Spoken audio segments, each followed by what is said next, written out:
Hello, my name is Kerry Thomas, founder of THTBloodstock, a full-service international bloodstock company based here in the United States, and appreciate you tuning in today.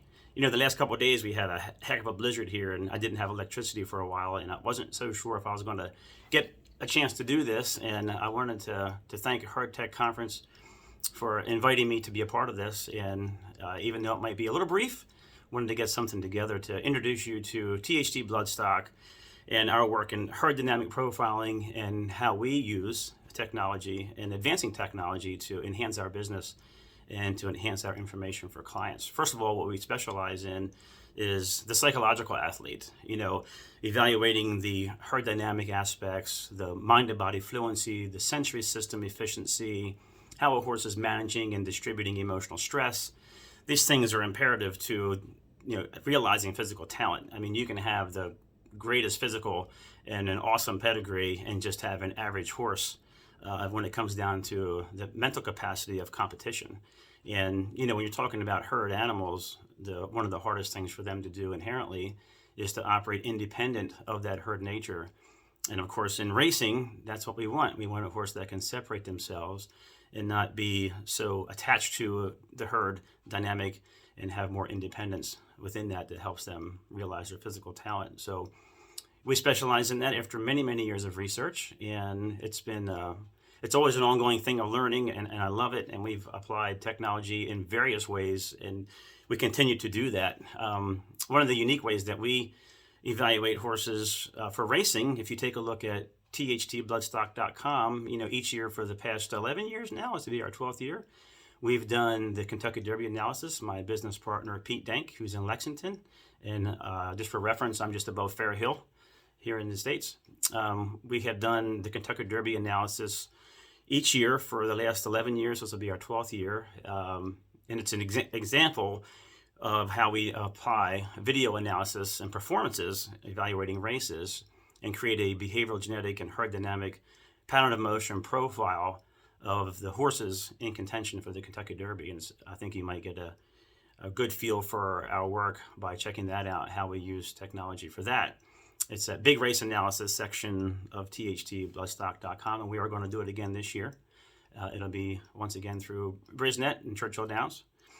And then the other way we use it for, everything you can imagine, from video analysis. We get videos from horse sales, which we can attend. And especially this last couple of years, we've had to really focus and access video content from folks who are able to be on the ground and send us videos of the horses at yearling sales to allow us to evaluate the sensory efficiency and all the things that we do to determine mental aptitude.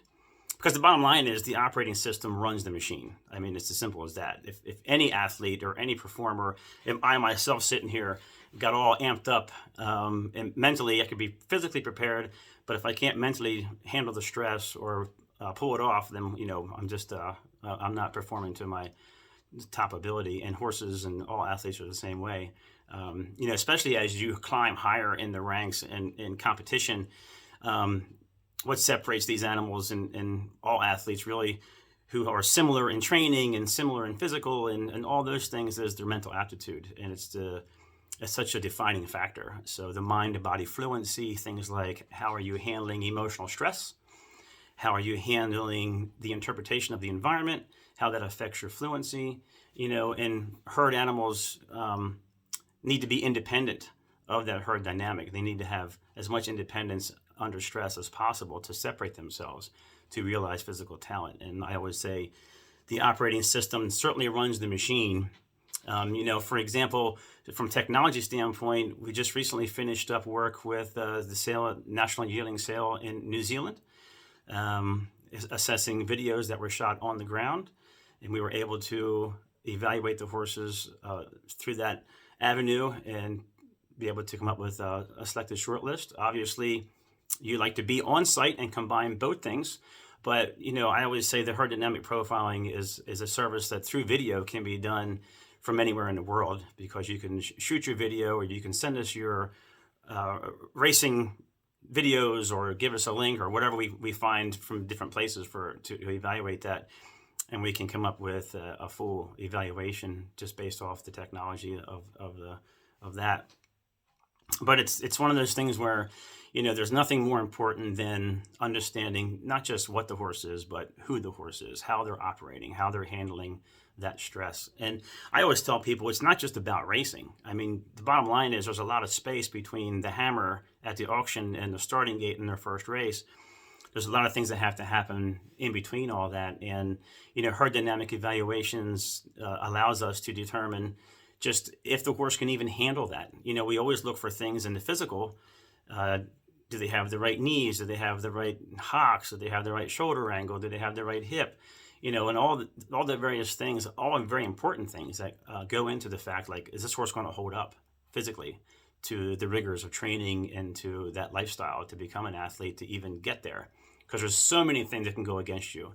And if you can minimize the negative ingredients physically, it gives you, a little bit of an advantage. And also the same thing applies to the psychological aspects of the horses. And if you can minimize the antagonists, the mental antagonists, you can increase your chances of success by swaying those odds into your favor. It's always an uphill battle. And if you don't collaborate the two, the mind and the body, I think you're missing part of or a big, huge part of the total athlete. So it is, can they handle the stress? Can they live the lifestyle? And can they do everything they need to do mentally to not just handle the lifestyle, but succeed and optimize physical talent? And that's the big key for us in our part of our evaluation. And what we do here is, everything from evaluating behavioral genetics for breeding programs and assessing that. And, can the horse perform to what level? Troubleshooting, hey, my horse is not, it's racing, but it's always second, it's always third, or it can't pass a horse, or, it has physical talent, but it just can't get over the threshold. And so we come in and we can evaluate that. And, oftentimes we identify some sort of mental trigger that's holding the horse back, or whether it's a sensory thing, whether it's, just outsourcing. Mid-level herd horses have a tendency under stress to outsource. If they can't interpret the environment, they're going to reach out to a buddy, or they're going to wait for another horse to tell them what to do, basically through their rhythm, and they won't make their own decision, even if they're physically capable of passing certain horses or splitting the gap and things of that nature. Just, in the herd dynamics, you're going to find 85% of horses are really just average herd dynamics. Mentally, they're going to have holes in the sensory system. And the key about the sensory system to remember is that a sensory lead change is very, very important. We all are familiar with what a physical lead change is and the importance of that for physical efficiency. But for psychological efficiency, the sensory lead change is just as important to the mind-to-body fluency, is what I call the fluency. That how the horse is moving, not just in the environment, but you want your horse to move through the environment and to be able to identify and interpret and respond in an efficient manner. And that has to happen in a fast sequence. So a sensory lead change, one of the things that you're looking for, or that we look for, is can a horse interpret or hand off stimulus from one sensory aspect to another without losing physical efficiency? And say you have a stimulus going from the visual aspect to the ear aspect to behind the horse or around the horse, things of that nature. How much does that trade-off and how much does that stimulus moving through the sensory system affect the physical motion? And what you ideally want is you don't want it to have any effect at all. You want the environment to be interpreted mentally and not causing stress and disrupting physical motion, because it only takes a minor hiccup in physical motion to take you off your game, to lose by a nose, or to get other horses get the drop on you, coming out of nowhere. And it's just these are little small things that pieces of the puzzle.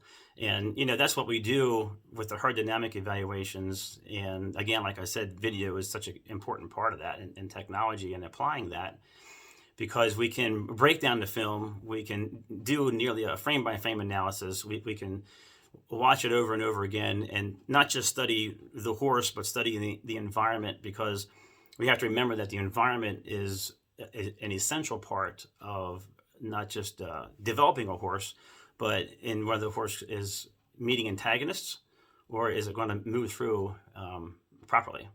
And this affects every part of the horse's life. I mean, the horses are living, they're the same horse 24/7. So who they are and how they're handling things, in the stall, in the mornings, in the shed row, in their daily lives is going to translate to how they're dealing with things on the racetrack and competition. And there's little clues, especially as yearlings and as breeze up sales and things of that nature. But yearlings and even weanlings, you can get clues to identify the character traits that are in there, the tendencies, and give you an idea of the growth patterns that the horse is likely to take.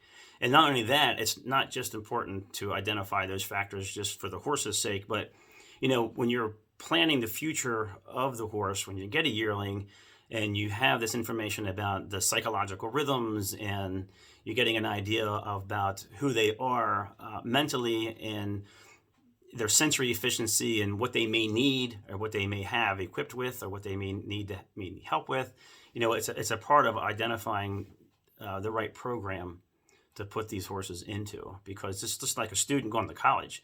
You want the right environment that's going to enhance learning and education, and that the horse can mentally grow from. My theory is you nurture the horse and you develop the athlete. And the mind really has to be developed ahead of that body, because if the body gets ahead of the mind, you're looking at, sometimes you can look at an out of control train wreck, that the physical is so strong, but the psychological aspects are weak. So you have a lot of inconsistent performances. You have a horse that can be difficult to be around because they're very reactionary and they display themselves physically. And, all those things we talk about a hot horse, but really what it comes down to is these types of things can disrupt efficiency.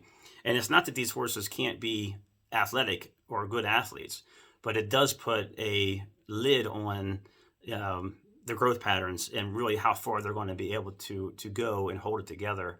So they may be physically talented, but they may only operate in a box.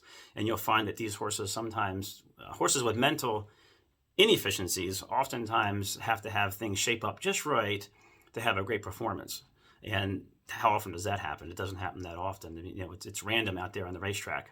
And as much as you try to tweak it and you try to settle and you try to do these little things, the environment is still ever changing. And the way a horse can handle situational chaos and adapt and assimilate in motion without losing fluency and efficiency, these are all key factors to optimizing physical talent. And here at THT Bloodstock, we focus on that. And, we combine the physical horse and how it's collaborating with the mental horse and how those two things are working together, because sometimes you can have a great body that is functioning one way, but the psychology is not really prepared to do that. You can have a physical that likes to sprint and has rapid fire muscle movements and can fly. But if the psychology is unable to interpret and process fast enough, those horses are only going to go so far efficiently until things start to break down. And also you're going to find that certain things in the environment can take them off their game much easier than otherwise. So mental versatility, the ability to assimilate to sudden changes and chaotic changes, this is all, every horse is an athlete, but there's a difference between an athlete and being athletic and having ability. So psychologically, the horses are, that's really where the game is at, so we like to have both, obviously, when we're evaluating horses, looking for both factors. Does the mind complement the body? Does the body complement the mind? And there's certain inefficiencies mentally that you can evaluate and say, well, the physical horse is going to be able to run through these, and it's not necessarily going to hold the horse back, because there are certain herd dynamic compromises that will affect a horse in its daily life, but they don't translate necessarily all that important on the racetrack because of how the horse is asked to function on the racetrack. So if you can work them through that in training, getting on the racetrack, it might not be that big of a deal.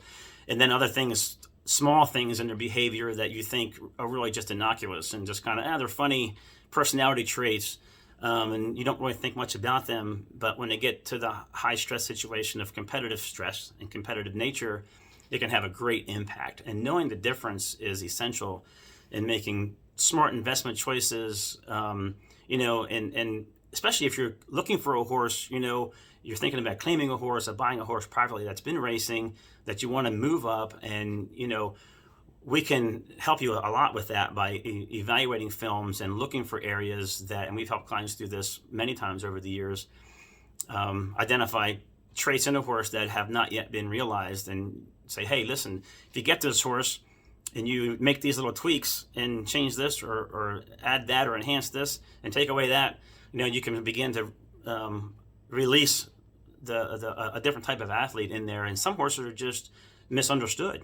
And there's little things that kind of go by the wayside in their psychological tendencies and things of that nature. So, here at THT Bloodstock, we'd be happy to help you do anything. Or, hey, if you want to check out more, visit THTBloodstock.com. Go to the blog section for lots of articles. I've written several articles on these different topics on herd dynamics and sensory soundness and behavioral genetics and breeding and emotional stress and even equine PTSD, and how that kind of trauma carries with the horse, and really how it's even congruent with a lot of human issues. And one paper in particular on that you might enjoy if you're interested in that kind of thing with therapy is Destination Hope, if you scroll down through the blog. But it's a great combination for us with technology advancing and with us getting the advantage of, it's allowed us to do international work even when we can't travel, because we can access your film, and it's also a very cost-effective way to do it, because if you're just doing small things and it's not necessarily important for us to be on site, the proper film, we can give you a large amount of information with that. So again, thanks for tuning in. I'm sorry it's kind of put together on the whim here, because like I said, we had a major storm here and lost electricity and lost internet, and just really wanted to get something together and be a part of this. So here we are. But reach out to myself, Kerry Thomas, or my business partner, Pete Dank. He's on Twitter at Pete Dank. I'm on Twitter at Thomas Herding, or visit us at THTBloodstock.com, or visit me on Facebook or friend me on Facebook, or whatever you want to do. Get in touch, have more questions. Be happy to talk to you about it. And hey, appreciate you being here. You take care.